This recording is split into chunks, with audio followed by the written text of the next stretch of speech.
Our Father in heaven, we thank Thee that we're living in the here and now. Our lives are oriented toward the future, which we realize by divine grace is incomparably more significant than these fleeting moments now. And as we reflect tonight on the second coming and the precursors of that tremendous climactic event, we pray that we may understand what Hodge is saying and the way in which he cites the scriptural support for his positions and consider them in relation to other positions maintained by other Christian people in and out of the Reformed persuasion. Help us to ponder our own knowledge of Scripture and our own previous reflections on these matters as we together endeavor to gain a deeper, sounder, more powerful understanding of the great climactic events of this age. For Jesus' sake we ask it. Amen. Well, class, as we come to the end of this study of Hodge's systematic theology, I do so with regret, and I'm sure ends tonight, that your study of this particular book will not end. As a matter of fact, that is what I think will be the most valuable part of the whole course, that you've had acquaintance with the book and you know where to find the material, and I think you're aware of the fact there's an excellent index at the end of this third volume to all three of the volumes. For some reason or another, they've never done what they've done. One volume. It would be good if they did that even without making any update. There's always a talk about somebody updating Hodge, but as far as I know, it's not under that will be a very worthy enterprise for some theologian to do some day, translate all the foreign language and bring in the insights of the last century since this book was prepared.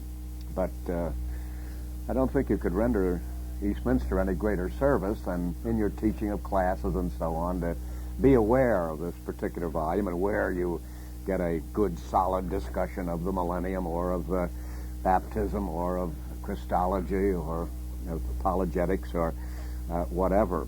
As I say, his treatment of the commandments, only one of which we dealt with, is a classic matter. And somebody said to me just today, or yesterday, I'm not sure just when, that I guess it was yesterday, that this is a very lucid book, and I think that is true. Of the three greats of the turn of the century, Strong and Shedd and Hodge, Strong's probably the most erudite, and Shedd the most literary, and Hodge the most transparent, the most clear, and that in spite of all of this technical array, especially in Latin, of these original sources and so on. As I said at the beginning, I don't think that would bother you. You can skip almost all of that. Most of it is a citation of sources. Very rarely is it necessary to understand the meaning of the foreign citation to get the drift of the thought. But while I'm on that subject, I may say getting acquainted with Shedd and Strong would also be a very valuable thing. They were giants in Reformed theology at the turn of the century, and the two of them, Hodge and Shedd, were in our own denomination, the Presbyterian Church, and A.H. Strong was in the Baptist Church at Colgate, Rochester. We also had a couple outstanding Southern Reformed theologians, but they never wrote a systematics. The R.L. Dabney, for example, is every bit as incisive as Hodge, and frequently more penetrating than Hodge is, and strangely enough, much more aware of the significance of developing dispensationalism than Hodge ever seems to be concerned with it. But of the three who wrote systematic theologies, these were the most influential. It would be they're all in print. They're such classics that they're in print, and it's well worth your picking them up sometime. I'm sure Drew can tell you how to go through the ropes on on that. The Judson Press handles strong, and usually these major publishers can get them for you, and they're unusually economically priced considering the basic value of them. We've had a couple in this century, you understand. Burkhoff, not Burkhoff, Louis Burkhoff.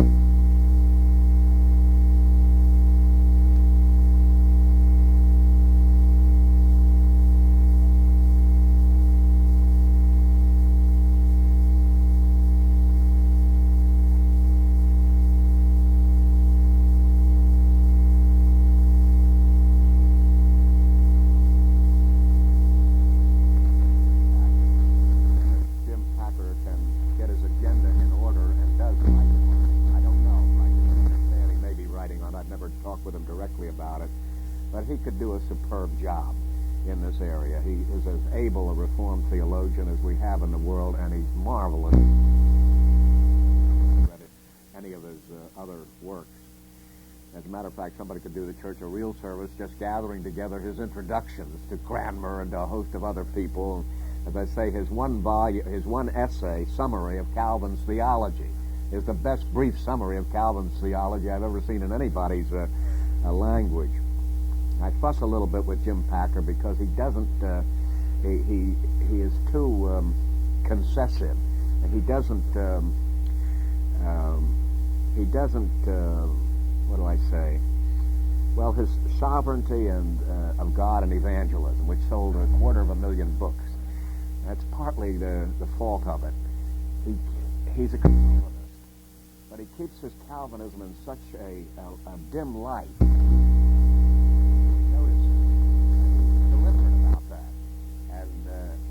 I think I'll give him all credit. He's a personal friend of mine. I'm quite sure he does it for a worthy motive. I think he does it in order to be heard. I can almost hear him saying, "Jack, if I talked as bluntly as you do, these Arminians wouldn't even listen to me. They write you off and so on because they think you're hostile and so on. Although you and I share the same position, I'm going to say it in a much less offensive way, even if at times I'll be confused with Arminians myself and so on." So we have a sort of a different, we've never thrashed this out between ourselves. As I say, we usually pass so rapidly from one place to the other we don't get a chance to sit down and talk it over. But if it'll be a very fine piece of work. And in something like that, where it's going to be obvious throughout. And while he may be more concessive than he ought to be, in my opinion, to those who are not Reformed, and he doesn't say as loud and clear as you hear me quoting C.H. Spurgeon, Calvinism is just a nickname for Christianity. I maintain that has to be said. I'm not doing that in order to be offensive or to alienate anybody else, but in order to be truthful to the whole counsel of God. But that's a difference in the approach, you see. It's a question. Each man stands or falls to his own master. Christ is our Lord, and he's going to be the judge of those things. I just differ with Jim in that regard. He must differ with me in this other regard. But I think a Reformed theology, it'll be the classic of the second half of the 20th century, and it'll be the Hodge, really, up-to-dated Hodge, so it'll be an utterly original work, and it'll be if I know Jim Packer, it'll be a superb piece of work. And even this basic fault of his that I fuss about somewhat, I don't think will come through in that book, at least not as a fault. But as we turn now to page 790, the Second Advent, it's a preliminary remarks. I'm sure you have read this material and you have ideas about it and so on, and I'll just say with respect to these first two pages before we come to what Hodge calls the common church doctrine on page 792. Do you have any question about those preliminary remarks? If not, we just plunge right in on page 792 to what he calls the common church doctrine. And since this is our last night with Hodge, let me remind you once again that this is one of the fundamental emphases of Charles Hodge as a Reformed theologian. He is more sensitive to what he calls common church doctrine than any of them I know of. As a matter of fact, too much so. But he almost takes that position that any real truth will be shared by the whole church. And anything that's maintained by the whole Christian church has to be true. There's something very wonderful about that. I mean, it's a recognition of the fact that we saw in Calvin the other morning, that God would never let the visible church perish completely from the face of the earth. No matter how great the degradation and decline and apostasy may be, he'd never let it disappear completely. Now, Hodge's way of saying that is, there'll always be that core of doctrine, which in spite of all sorts of variations will be evident in all of the tradition. Now, here it comes with respect to eschatology, what he calls a common church doctrine. There's hardly any area in which the church varies as much and deviates as much and has as much polemics area, but Charles Hodge is never going to see what he considers the common, universally accepted church doctrine concerning the second advent. The common church doctrine is, first, that there is to be a second, personal, visible, and glorious advent of the Son of God. I don't think anybody would quarrel with that. It's in the Apostles' Creed. We say he's coming again. While it doesn't say in the clouds of glory, it's understood that's what meant. And it'll be a visible appearance, just like his first appearance at the incarnation. And secondly, that the events which are to precede that advent are these three.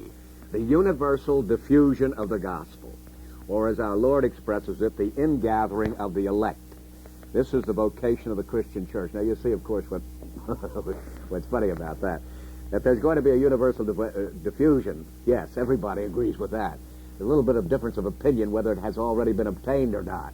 And I mentioned at the beginning of the course in church history here this time that the early church believed that the diffusion had already taken place. And the apostles themselves in their time were talking about the gospel being preached unto the whole heaven in Colossians and so on. So, and others, on the other hand, they'll name 3 countries in the world where the gospel has never gone. And until those countries are penetrated with the gospel, Jesus Christ can't come again. That's the kind of difference. They call it the common doctrine about the diffusion, but when you look at the way it's viewed, it's not at all common. And then, and he says the ingathering of the elect, you know, that divides the church right down, not down the middle. That divides that church between 90% and 10%.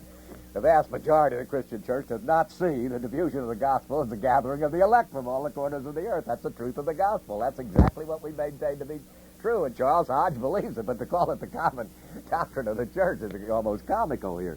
It's absolutely a minority report in professing Christendom. But that's what I say is funny about Hodge. He's so anxious to show what's common, but if you look at it twice and so on, you say, what in the world are you talking about, Charles Hodge? Yes, a universal, we all agree on that in a certain sense. Yes, as a gathering of God's people, but elect from all eternity. As I say in this book of Packers on evangelism, he talks in such a way that the Arminians and the Calvinists will both say amen. And he knows what he's doing. He's saying it deliberately and so on, but he thinks that's an achievement. I say, shame on you, Jim Packer. You shouldn't be able to say such a thing in such a way that an Arminian would agree with it. There's something wrong here someplace. You know full well if you're being understood, they're going to disagree with you. You don't want the disagreement, but you certainly want them to understand that what you're saying is not what they're teaching and so on. That's the point about it. When it comes to writing a systematic, he can do the job. I don't think that's going to incapacitate him, though it may be a weakness in the thing. But the ingathering of the elect, I think, is what the Bible says. That's what the whole missionary enterprise is about. It's the gathering of those whom God has in all the world. And then he mentions the matter that this is the vocation of the Christian church, and then the conversion of the Jews, which is to be national, as their casting away was national. Although a remnant was saved, so their conversion may be national, although some may remain obdurate. Anybody know what's funny about that statement? As a common doctrine, I mean, as the common consensus of the Christian. Anybody know what's funny about that? The thing, yes, Dwayne? Most people would think that the nation of Israel now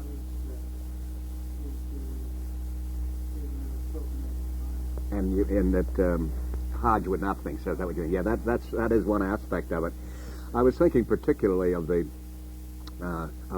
fact that John Calvin doesn't agree with him on this. See, of course, John Calvin could be a minority of one, but it is rather strange for Charles Hodge to be saying that this is a practically common concept when the major mentor of the Calvinistic tradition dissents from that point. But it is true that it's a majority viewpoint. I myself have changed on this in the last few years. As you know, I shared that viewpoint with the majority, but in the last few years, as I re-examined Romans 11, I don't think it warrants this view, but I am definitely in the minority on that. Hodge is right about it being a majority, but to say it's a common consensus is straining the matter tremendously. There are a great many people who don't see any such prediction as that at all, and among those who see some conversion, not a general one, and some on the others see it associated with the return to the Lamb. There's a wide difference of opinion on that and so on. And then, of course, what Dwayne says about the actual evaluation of modern Israel. But, of course, if Hodge, who died almost a century before that took place, of course, was aware of that. He would say, of course, that's to be distinguished from any real return to Christ, the Jews just finding a homeland and such things as that. Yes, please. If he says the conversion of the Jews is to be national, that sounds like universalism to me. Well, he doesn't make, he makes that clear enough that, but it is true. That would be misleading if you got that impression. What he means is it's not just to be a few Jews here and there, which has been happening all through the ages. We always have some converted Jews, and we should be working for them. But there's a time coming when there'll be a general conversion. Somewhere or other, he mentions it here, that just as at the time of Christ, the majority rejected Jesus Christ. The Jews as a nation, almost the totality of them rejected, but there were a whole body of them who did believe. Now, in the future, it's going to be the reverse. The majority are going to embrace Jesus Christ, but there'll probably be still some who are unbelievers. He makes that perfectly clear. So he's using the word national in quotes. Not everybody in the nation, but the overwhelming majority. Well, you have the phrase that although some will reign after it, so he Yeah. puts it right there. Mm-hmm, mm-hmm. The third thing that he sees are three common precursors of the return of Christ according to Charles Hodge. The first is the universal diffusion of the gospel, the second the conversion of the Jews, and the third is the coming of the Antichrist. Here. Now here again, that would be considered a genuine common doctrine that there will be an Antichrist. There's all sorts of difference of opinion as to who the Antichrist is. But no question about the fact there is an Antichrist. Of course, the Antichrist, not just Antichrists, which we have many references in the Bible, but the Antichrist, the man of sin.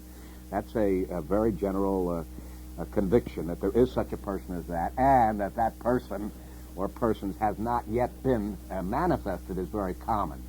Hodge's own view is of being had been manifested in the early church and was very powerful in his own day, namely the Roman papacy, as the Antichrist as he actually sees it, which is a majority report among the Reformed of the ages. It's a distinct minority report today among those who call themselves Reformed. Genuine Reformed people, I mean, see, our denomination, for example, we're a Presbyterian church. As a Presbyterian denomination, we are professedly Reformed. Now, if you sampled our ministry at the present time in the Presbyterian Church United States of America, the overwhelming majority would rule out of hand with indignation the notion of the papacy being the Antichrist. And, of course, that would raise the question whether we are Reformed or not. Not that, but I mean, to be a question. But nevertheless, among the denomination to which Charles Hodge himself believed belonged at this particular time, which certainly has a majority consensus. So that's part of Westminster, the papacy. Yeah. Okay. How do the liberal Presbyterian pastors get around that? Oh. Do they even know that that's part of their confession that they're supposed to Oh, well, some of them don't know that. That's perfectly true. Some of them don't know that even though they have vowed to accept the Book of Confessions when they come. Many of them have not read it, which is a scandalous thing, of course.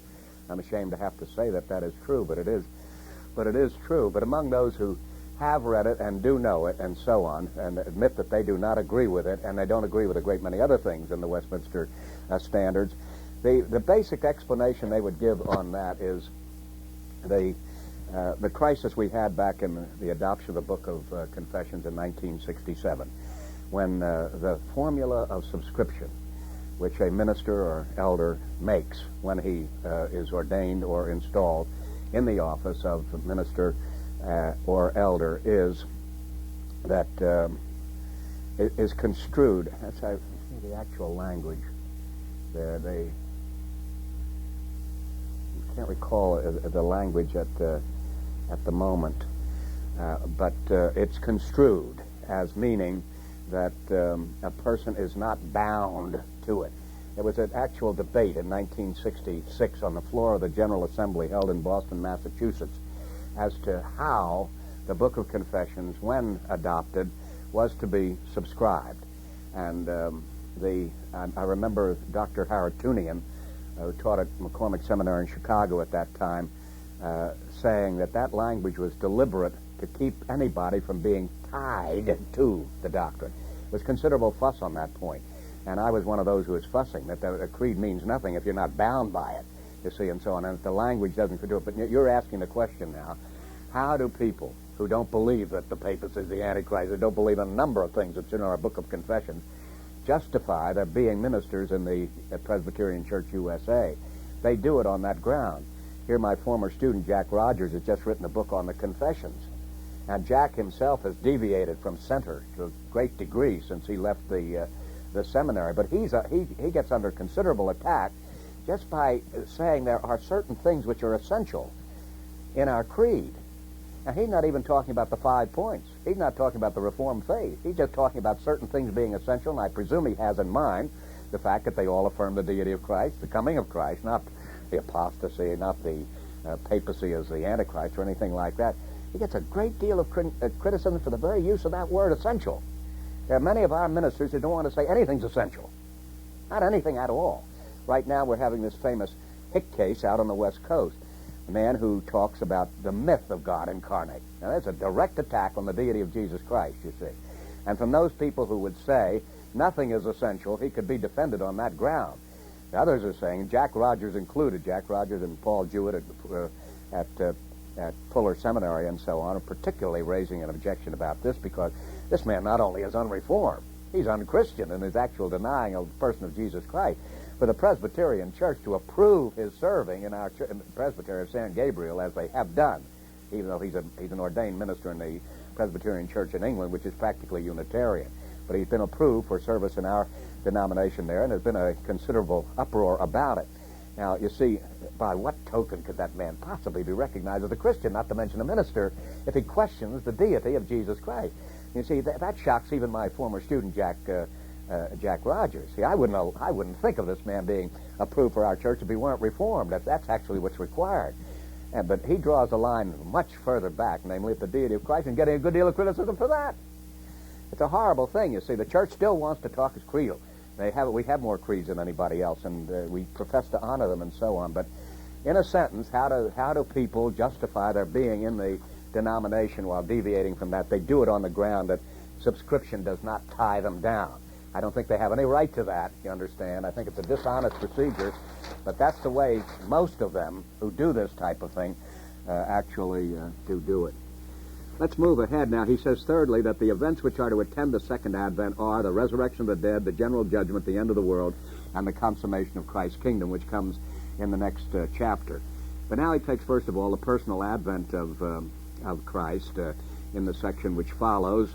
And at the bottom of page 793 comes number 1. From the analogy between the first and second advents, the rationalistic Jews would have precisely the same reasons for believing in a more spiritual coming of the Messiah as modern rationalists have for saying that his second coming is to be spiritual. See, here he's arguing his first point, that there's going to be a visible appearing of Jesus Christ.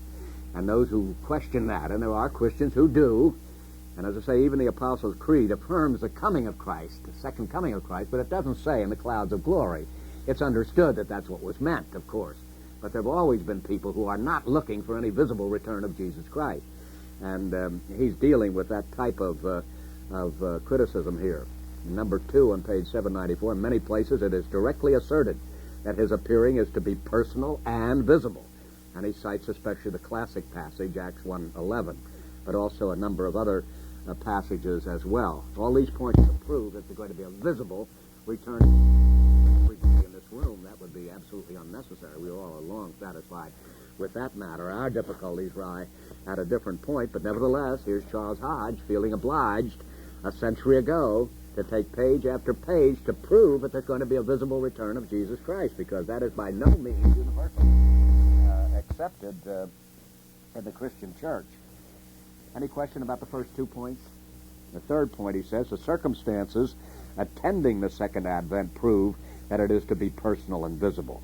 It is to be in the clouds with power and great glory with the holy angels and all the saints, and it is to be with a shout and the voice of the archangel. Even Pettingill, the famous dispensationalist, had a problem with that secret rapture, you know. It always bothers people of that tradition, and it's mainly because of that reference that Hodge is making here to 1 Thessalonians, that he comes with a shout and the voice of the archangel. It's hard to be very secretive with that kind of an Advent attachment. For the effects ascribed to his advent prove the same thing. All the tribes of the earth shall mourn. The dead, both small and great, are to rise. The wicked shall call on the rocks and the hills to cover them. The saints are to be caught up to meet the Lord in the air. And the earth and the heavens are to flee away at his presence. Now here, incidentally, you see a reference, the classic reference to the rapture.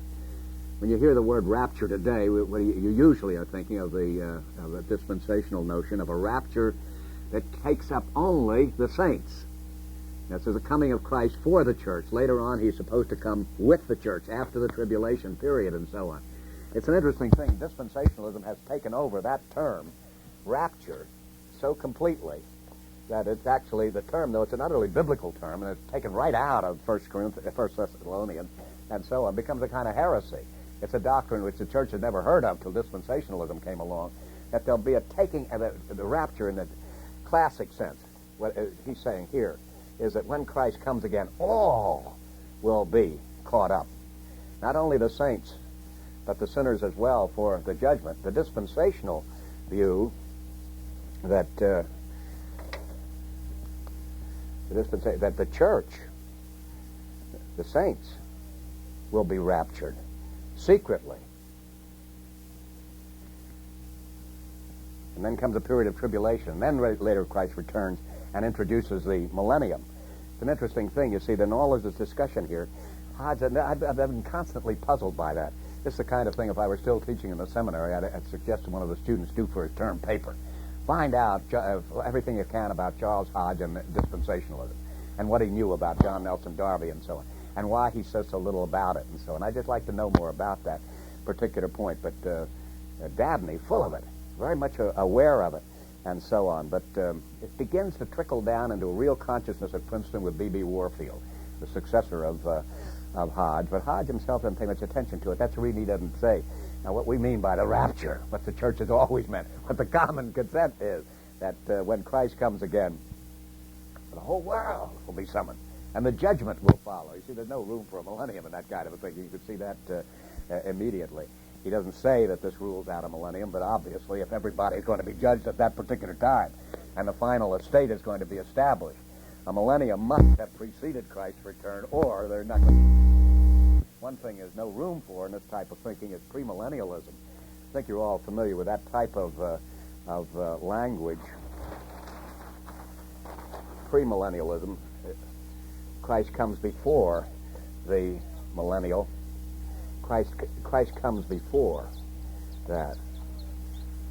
See, and the millennium follows. Well, in this kind of view, you see, even though he's not commenting on this fact, if when Christ comes, everybody's going to be resurrected in the final judgment, and the final estate is going to take place, then manifestly, no millennium is there. Now, that's the way the Westminster Confession goes.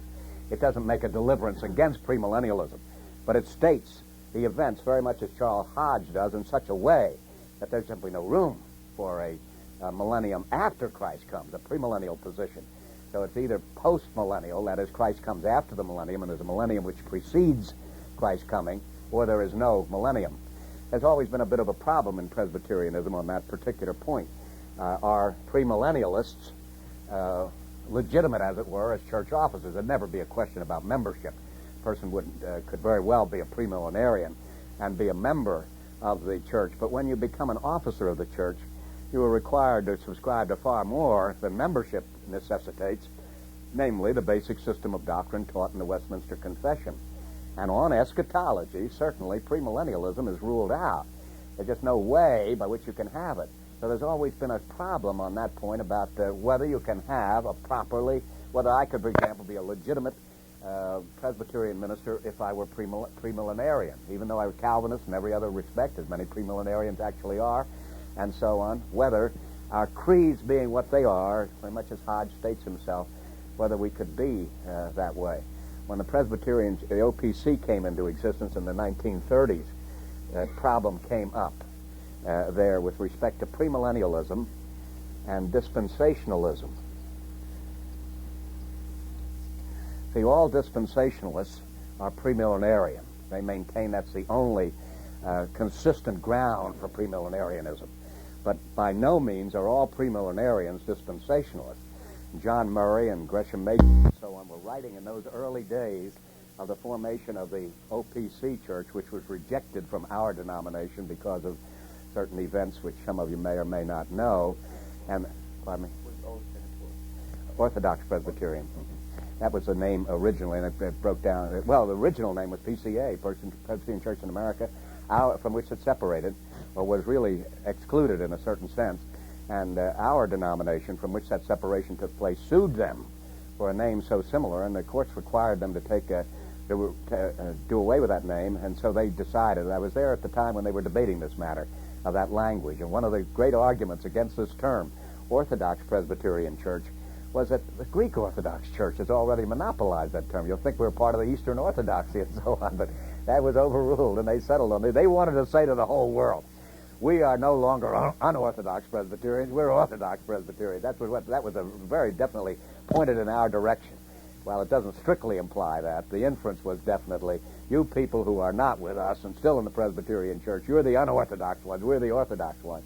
There's been a later history on that. That name still exists and so on. But in the formation of this church, back in around 1936, they had this particular question, and they said, anybody who is premillenarian and Reformed is welcome in our denomination, but not dispensationalist. There was a very definite line drawn between these two. They wanted to say that though this is not the common consensus, this is a minority report, premillennialism has a right to exist in our denomination, even though it's not the common position. It's like a Baptist being a Calvinist. The Baptist is not the usual way, but a Baptist person may be Reformed. A Congregationalist may be Reformed, but the kosher form of Reform is Presbyterian Reform. Calvin is not only Calvinistic in his doctrine, but Presbyterian in his polity, and so on. But they try to draw a line at that point. The Reformed doctrine is necessary. Polity, advisable but not necessary. Covenantalism, advisable but not necessary. Post or amillennialism, advisable but not necessary. So it was very interesting to read some of the early debates back in the 30s. I was doing a couple years ago at Princeton Seminary and so on.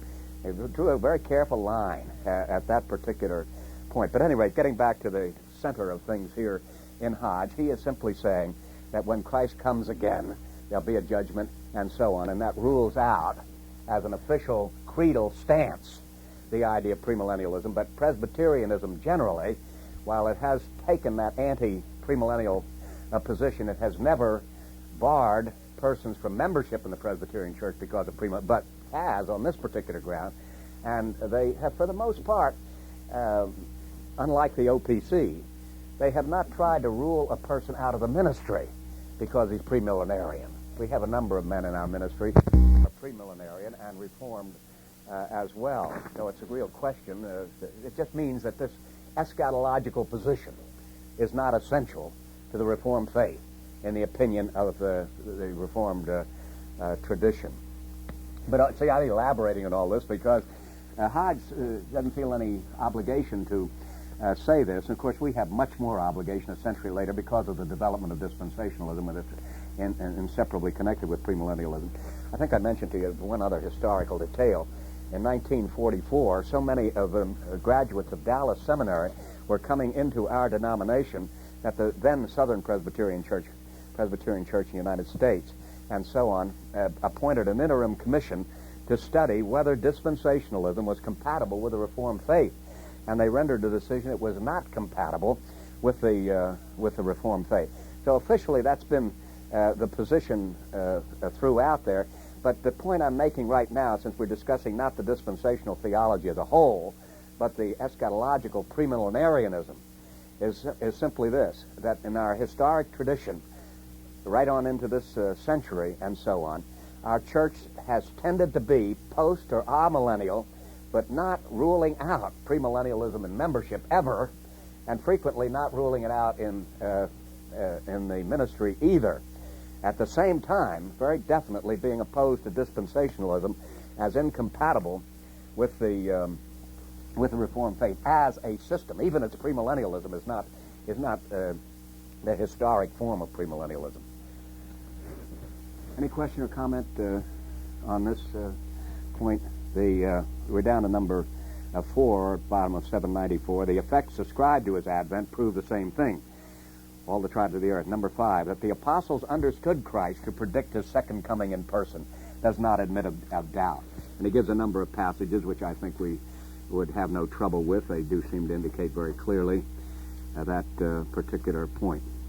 So he says in the middle of 796, from all these passages and from the whole drift of the New Testament, it is plain, 1, that the apostles fully believe that there is to be a second coming of Christ. 2, that his coming is to be in person, visible and glorious. 3, that they kept this great event constantly before their own minds and urged it on the attention of the people as a motive to patience, constancy, joy, and holy living. 4, that the apostles believed that the second advent of Christ would be attended by the general resurrection, the final judgment, and the end of the world. Now, see, that fourth proposition simply separates himself from the whole premillennial tradition, not just dispensational, but all premillennial tradition as well. It's always a little strange from Hodge, who's always talking about the common consents and so on. There's no common consent on that particular point. Any questions so far, then?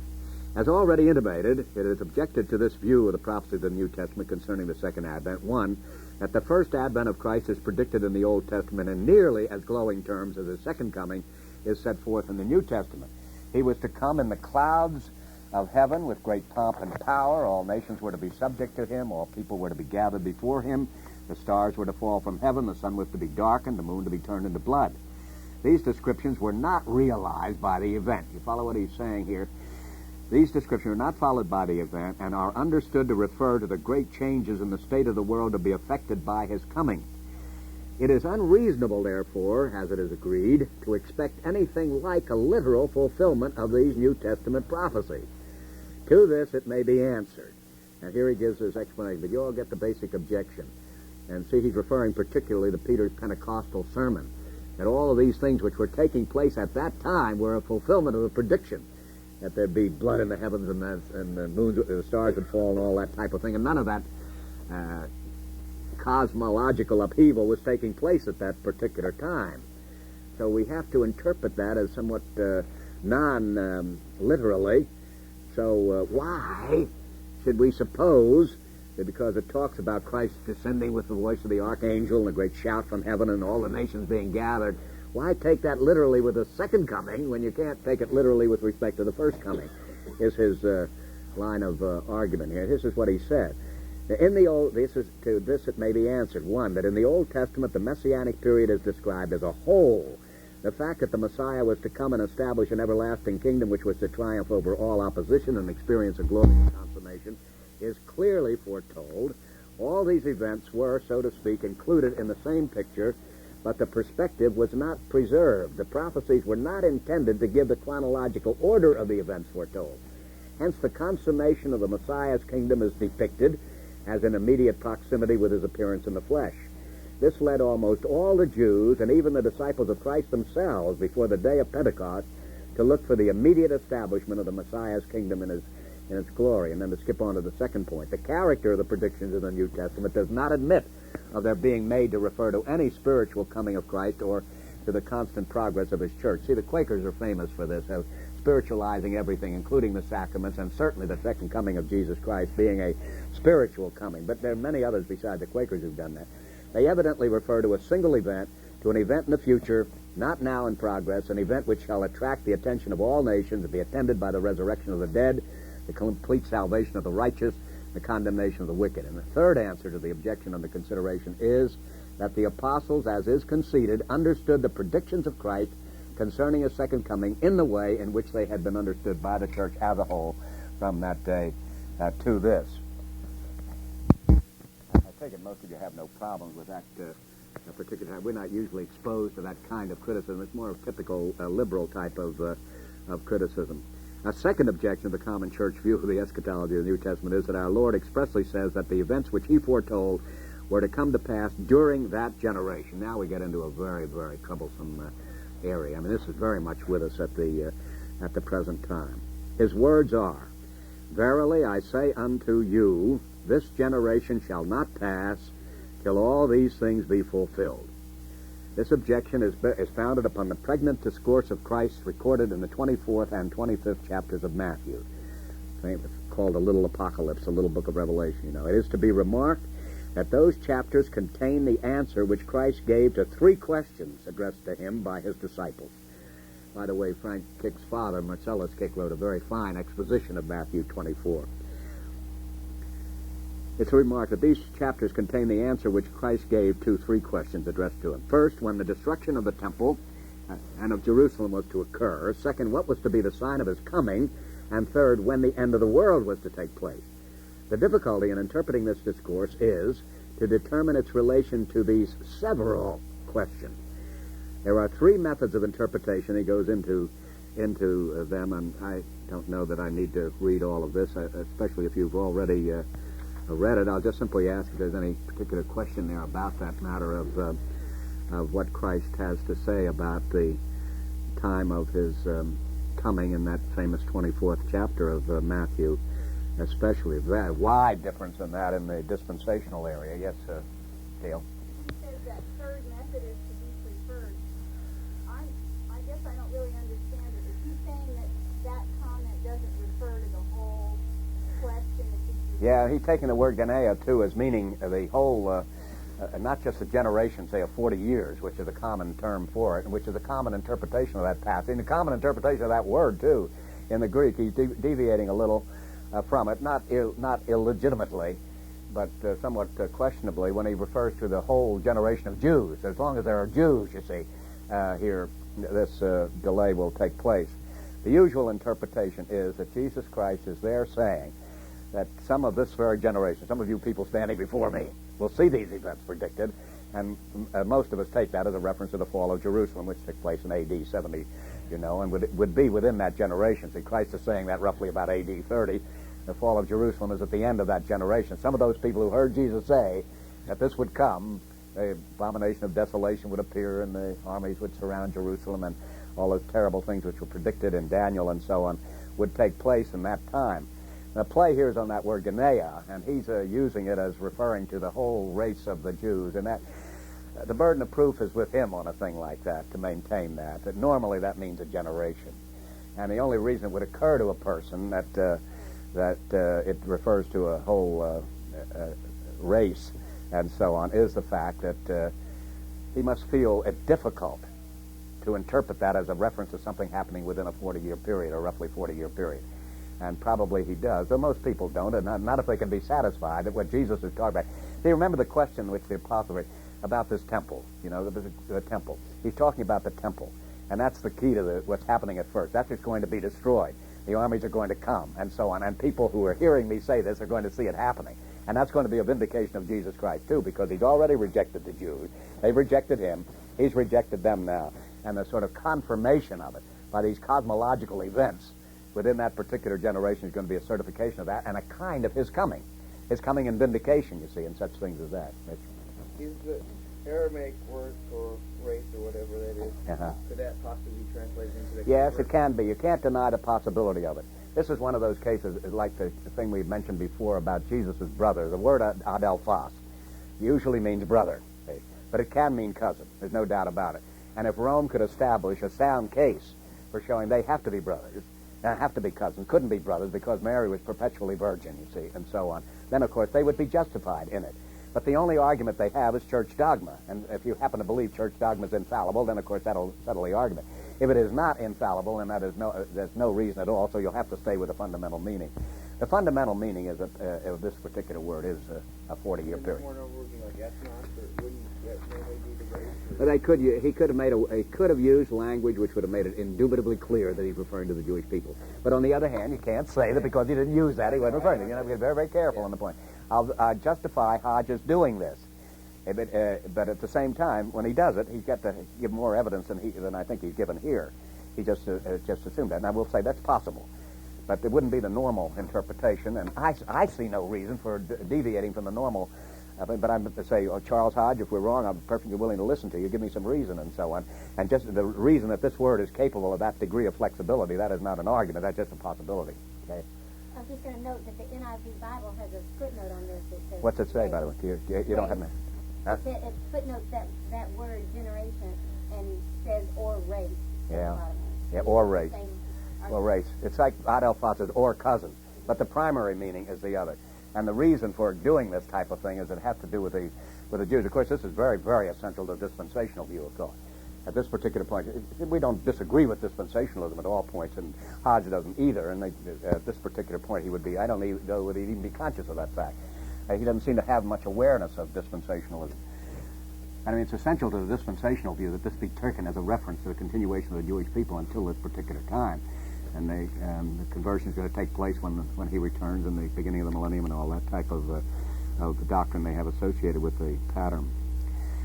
Or, you see, the or means that this is a secondary type of meaning. And as I say, this is my fundamental repeat once again, as I say, the last night you're allowed to repeat yourself.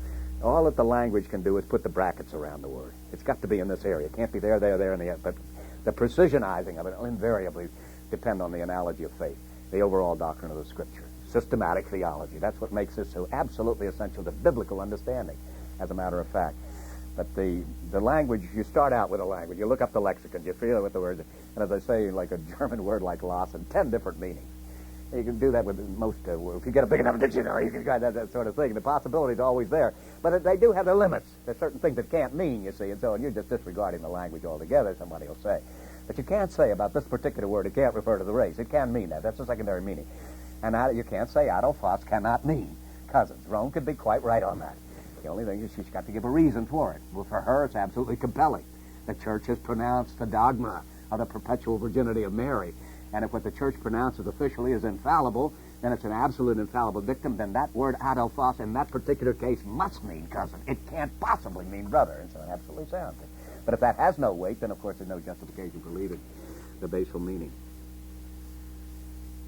Any question on 799 as he continues this matter and it refers to Zechariah and the turn?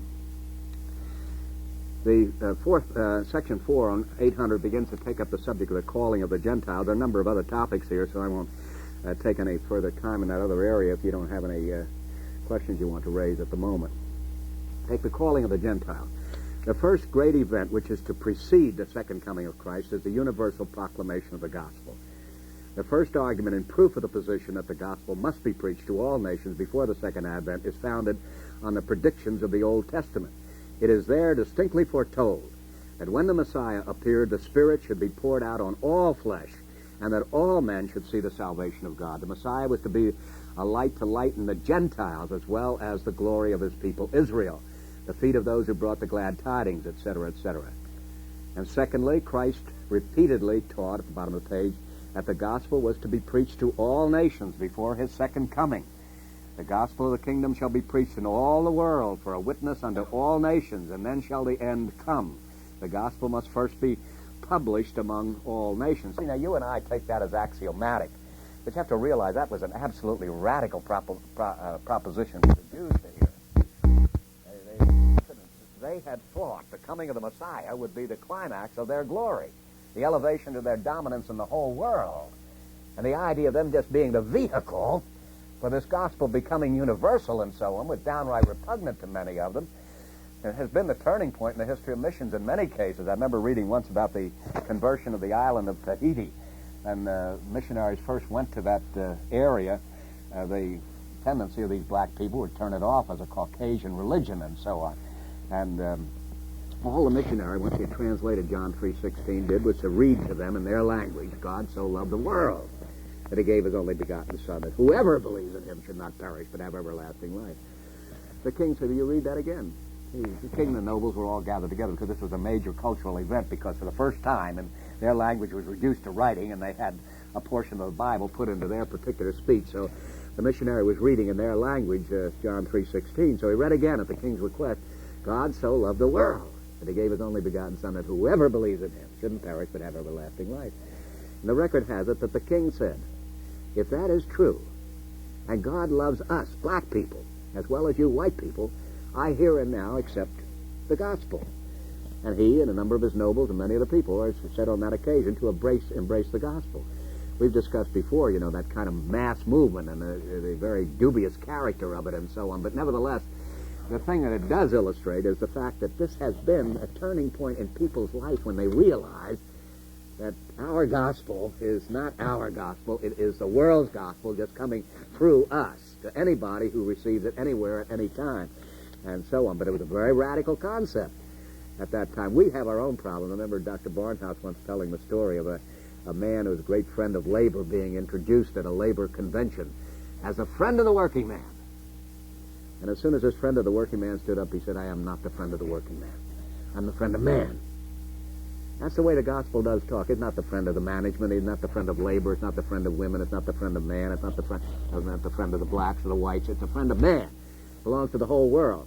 And though we have a story to tell to the nations, and we tell it and so on, there's also a little tendency for us to close in and cliques ourselves and so on. But it's utterly alien to the spirit of the gospel, because the main reason for the rejection of Jesus Christ, as a matter of fact, by the Jews. But here, what Hodge is pointing out is that Christ is making it clear that this kingdom is, though he came to the lost sheep of Israel, and he restricted his ministry, and he even seemed to resent this Syrophoenician woman trying to get a blessing from him and so on.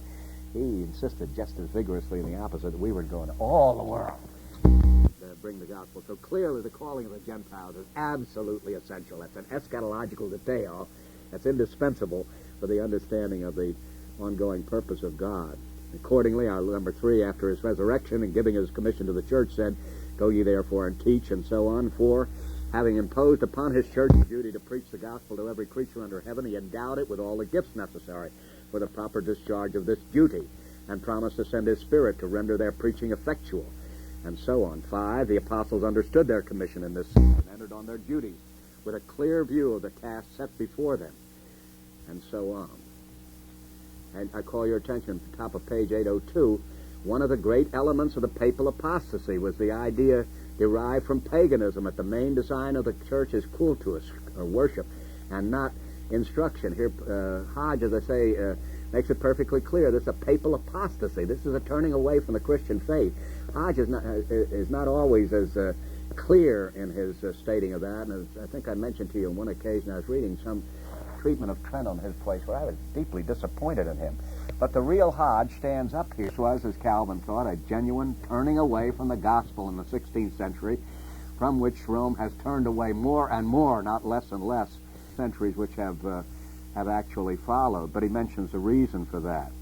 But he continues in the next paragraph, the apostle accordingly went everywhere and everywhere taught, 1, that God is not the God of the Jews only, 2, that the gospel therefore was designed and adapted for the whole world, 3, being thus suited to all men, it should be preached to all men, and so on. Item number 6, in 2 Corinthians 3, the apostle contrasts the new and old dispensation, showing that the former excel the latter, because the one used the ministration of the letter, the other uses that of the Spirit, because the one was the ministration of condemnation, the other the ministration of Spirit and righteousness, and so on. By the way, I can't help but comment on number 6 that Hodge used the word dispensation. You know, there was a librarian at Dallas some years ago, and then he went to Talbot. His name was Ehlert, and he wrote a bibliography. Being a librarian and a bibliophile, he wrote a bibliography of dispensationalism. That is, people who were supposed to be identified as dispensationalists.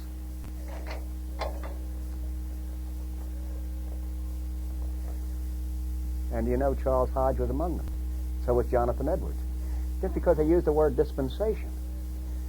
I don't know whether that man ever realized an academic atrocity he had committed with the best of intentions and so on. We all use the word dispensation. It comes from the Greek word oikonomia, and Hodge is just in a matter of fact referring to something. There's a great difference between the way in which God administered salvation in the Old Testament economy or dispensation and the way in which he does it now. Now, the word dispensation is a good word, but if you just take the idea that anybody who used the word dispensation belongs to that system of theology worked out classically by John Nelson Darby and by C.I. Schofield and by Louis Ferret Schaeffer and so on, that's an entirely misleading concept. I've seen a systematic theology by dispensationalists. He quoted Hodge a lot. Yeah.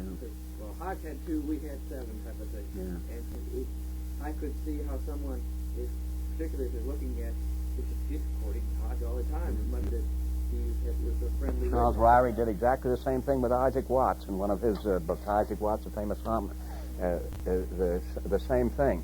And in this book of mine that I've written that I haven't published yet and so on, I went back to that Watts reference and so on. It's perfectly obvious from Watts that he's not using dispensation in the way in which Charles Ryrie is using it. It's an absolutely false misunderstanding. Ryrie is such a good theologian and good scholar. I was really puzzled by his falling into that trap and do that very easily. I do in a common class. Remember, Calvin has a magnificent discussion in Book 2, chapters 11 or 9 and 10, showing the differences between the Old Testament and the New and the similarities between the two, and so on. That dispensationalism makes the differences ultimately into a difference of kind rather than a difference of degree, which is what you say. So that's the basic difference, and you shouldn't be misled by being allergic to it just because it is worked into a system of theology that's quite contrary to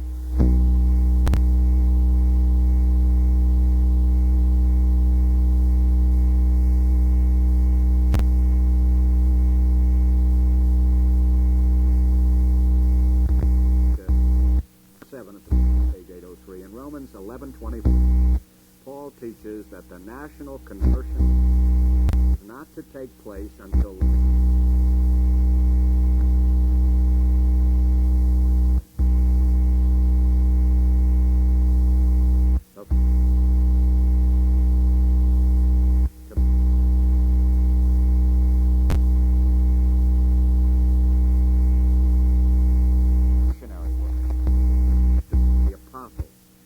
great duties were the propagation and defense of the truth.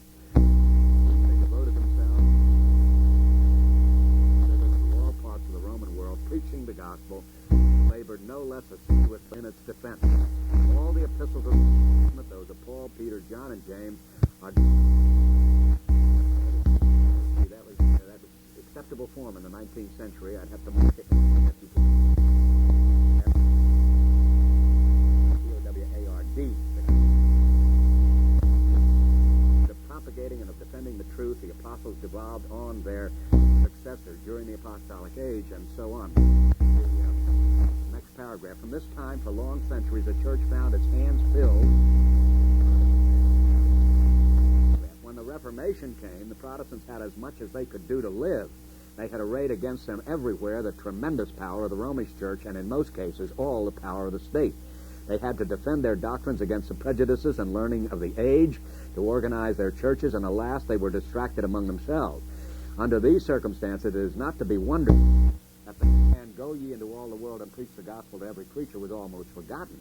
It is only within the last 50 years, see, this is Hodge talking about roughly 1870, we usually date the modern missionary cause with William Carey, 1793, the end of the preceding century, but here's Hodge.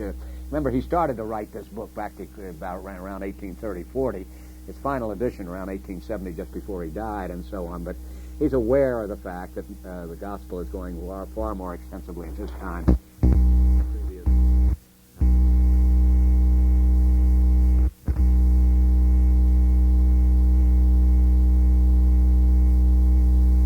Using the word dispensation, nor do I, nor should we, and so on. And that doesn't make us a dispensationalist. And that it is not to fold its hands and await the second coming of Christ to accomplish that work for it seems evident from what has already been said. 1, this is the work Christ commanded. 2, he furnished it with the means. 3, the apostles of the church of that age so understood the work. 4, there's no intimation in the New Testament that the work of converting the world is to be effected by any other means than those now in use. 5, it is to dishonor the gospel and the power of the Spirit that they are inadequate. 6, the wonderful success of the work of missions in our day goes to prove the fact contended for. Now, see, Hodge is building up quite a case, and you might wonder why, because there was a tendency in Presbyterianism to drag its feet in this matter, and the perennial arguments about so much work needed to be done at home and so on, wherever present, as we saw in William Carey. But his missionary fervor is very much in evidence here, and he's making the case for foreign missions, and he talked about missions, foreign missions, and so on. Very strenuous, but let me turn back for a moment to that 1125, just to point out here the way the way Hodge is taking it. He thinks this is a consensus, and as I say, it is a majority consensus, but there are a number of people, such as Calvin, who do not interpret it this way. In Romans 11, this is number 7, the bottom of 803, in Romans 11:25, Paul teaches that the national conversion of the Jews is not to take place until the fullness of the Gentiles be come in. The pleroma known is that which makes the number of the Gentiles full, the full complement. The ingathering of the heathen is the special work of the church. It is a missionary work. And see, here he's saying that he's strangely enough going ahead to that. Remember, he's it's not too clear here, but first of all, he's mentioning it from a Jewish church. The Great Commission commands the evangelization of the world. Now, he has already said earlier, and we'll look at that more particularly later, that before the end of this missionary expansion, there'll be a national, that sense in which we explained it, conversion of the Jews. And now here he is indicating that that this is a kind of pleroma, or fullness, of the Gentiles.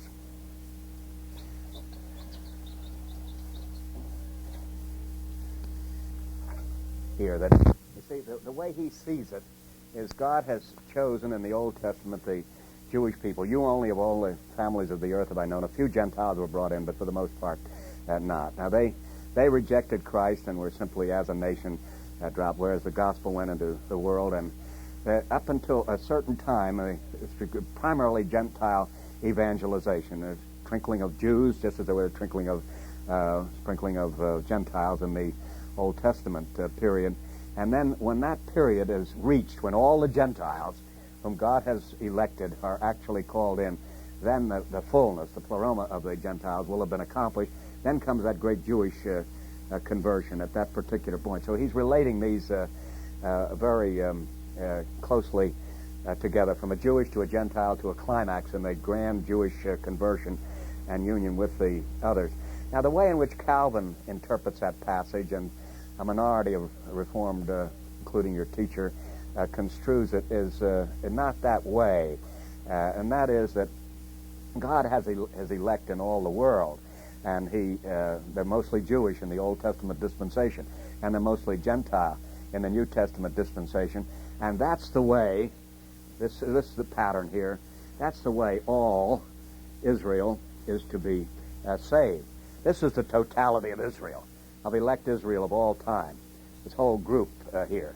It doesn't refer to the fact, you see, what we believe Paul is saying here is that the Jews were the original stock, and they were cut off because of unbelief, and the Gentiles, that is many Gentiles, not all of course, were grafted into that root, that olive tree, and so on. And when all of them who were called, predominantly Gentiles at that time, are concluded, then everybody. It's not complete at this particular point. That's only Jews, and that's not complete.